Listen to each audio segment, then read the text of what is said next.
ప్రభుత్వం కూడా మీకు అండగా ఉంటుంది. మీకు సంబంధించిన ప్రతి పైసా కూడా ప్రభుత్వం అయ్యే మెరుగైన వైద్యం అందించడంతో పాటు ఆసుపత్రికి అయ్యే ఖర్చులన్నీ కూడా మేమే పెట్టుకుంటామని చెప్పేసి ఆయన చెప్పారు. అయితే వాళ్ళు అంటే కుటుంబ సభ్యులు ఎవరికి డబ్బులు అయితే డిమాండ్ చేసిన పరిస్థితి. కానీ ఈరోజు సంబంధించిన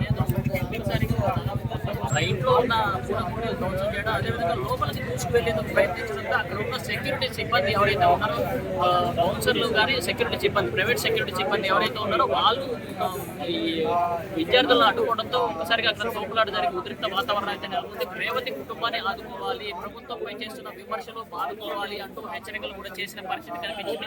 రేవతి కుటుంబానికి ఇది ₹1 కోటి పరిహారం చెల్లించాలని చెప్పి వాళ్ళు ప్లేకార్డులు పట్టుకొని నినాదాలు చేసిన పరిస్థితి కూడా ఉంది. ఈ నేపథ్యంలోనే అక్కడ ఉన్న సెక్యూరిటీ సిబ్బంది అడ్డుకోవడంతో కొద్దిసేపు వాళ్ళు ఇంటి ముందే పడుకొని నిరసన వ్యక్తం చేసిన పరిస్థితి కనిపించింది. ఆ తర్వాత పోలీసుల సమాచారం అందుకొని ఒక్కసారిగా ఇక్కడికి